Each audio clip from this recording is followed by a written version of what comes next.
جنات کی کہانی شروع ہوتی ہے آج سے کروڑوں سال پہلے ہنون اور بنون نامی مخلوق کے دور میں۔ یہ وہ مخلوق ہے جس کو بدروح کہتے ہیں، یعنی بری آتمائیں۔ اللہ تبارک و تعالیٰ نے سب سے پہلے انہی کو اس دنیا میں بسایا تھا۔ انہی کا راج سب سے پہلے ہوا کرتا تھا، اس کے بعد جنات کا راج آیا۔ کہتے ہیں کہ ہنون اور بنون نامی ایک مخلوق رہا کرتی تھی۔ یہ بدروح تھی اور بری آتمائیں تھی۔ اللہ تعالیٰ نے ان کو زمین میں بسایا تھا، لیکن جب یہ حد سے باہر ہونے لگی اور یہ قوم بھی سرکشی کرنے لگی تو اللہ تبارک و تعالیٰ نے جناتوں کو ان کے اوپر مسلط کر دیا۔ جنات طاقت میں بہت زیادہ تھے، اس لیے اللہ تبارک و تعالیٰ نے جناتوں کو ان کے اوپر مسلط کیا اور جن ان کے اوپر قابض آ گئے۔ جناتوں کی اور ان کی یعنی بدروحوں کی جنگ ہوئی اور بدروحیں ہار گئی اور جناتوں کی جیت ہوئی۔ اسی طریقے سے اس دنیا پر جناتوں کا راج ہونے لگا۔ کہتے ہیں کہ سب سے پہلا جن جس کو اللہ تبارک و تعالیٰ نے اس زمین پر بھیجا تھا وہ تارانوس تھا۔ اب تارانوس نامی یہ جن جو کہ بہت زیادہ طاقتور لیکن عبادت گزار تھا، جس طریقے سے انسانوں کے بابا حضرت آدم علیہ السلام ہے، اسی طریقے سے جناتوں کے بابا تارانوس نامی یہ جن ہے، جس کو اللہ تبارک و تعالیٰ نے سب سے پہلے اس زمین پر اتارا تھا۔ اور آج جتنے بھی جنات موجود ہیں وہ سب اسی کی ہی اولاد ہے۔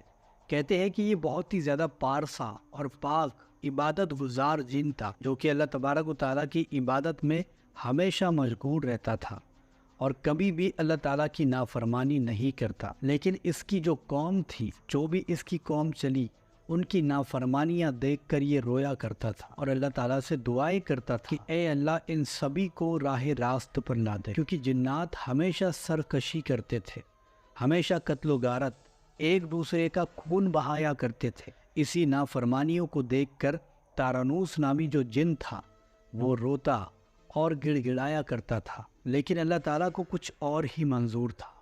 اللہ تبارک و تعالیٰ نے اس دنیا پر جو جنات راج کر رہے تھے، اس وقت میں جو سب سے پہلے جن تھی، یعنی جنات کی جو سب سے پہلی دنیا تھی جو اس زمین پر راج کر رہی تھی، اللہ تعالیٰ کی نافرمانیاں کرتے کرتے وہ اتنی زیادہ مشغول ہو گئی کہ انہیں کچھ بھی دکھائی دینے نہیں لگا اور ہر طرف قتل و غارت، ایک دوسرے کا خون بہانا اور ایک دوسرے کو مارنا، یہی چلتا رہا۔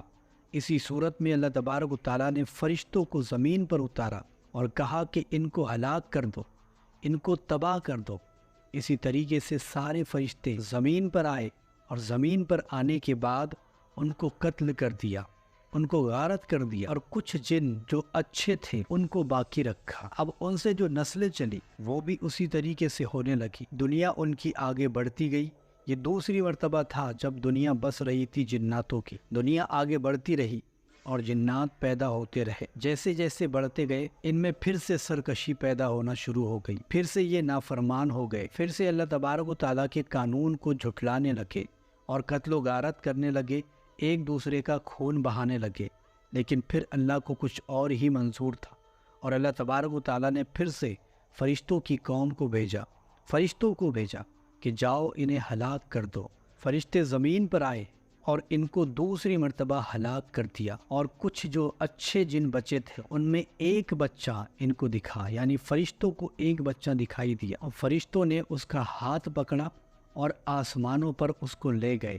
یہ اللہ کے حکم سے ہی ہوا تھا، فرشتوں نے اپنی طرف سے کچھ بھی نہیں کیا تھا۔ فرشتوں نے اس جن کو جو جن کا بچہ تھا اس کو اٹھا کر آسمانوں میں لے گئے اور پھر آسمانوں میں اس کی پرورش ہونے لگی۔ ادھر جناتوں کی آدھی سے زیادہ دنیا ہلاک ہو چکی تھی، تباہ ہو چکی تھی، اور جو جن کا بچہ تھا جس کو وہ ساتھ لے گئے تھے اس کی پرورش آسمانوں میں ہونے لگی تھی۔ ابھی بھی کچھ اچھے جن باقی تھے جو اس دنیا پر چھوڑ دیے گئے تھے اور وہ اس دنیا پر راج کیا کرتے تھے۔ ادھر آسمانوں پر اس بچے کی پرورش چل رہی تھی اور اس کو ہر طرح کا علم سکھایا جا رہا تھا۔ اس طریقے سے وہ بچہ سیکھتا چلا گیا۔ اس کے آگے کا واقعہ اگر آپ سننا چاہتے ہیں تو ہمیں کمنٹ کر کے ضرور بتائیں۔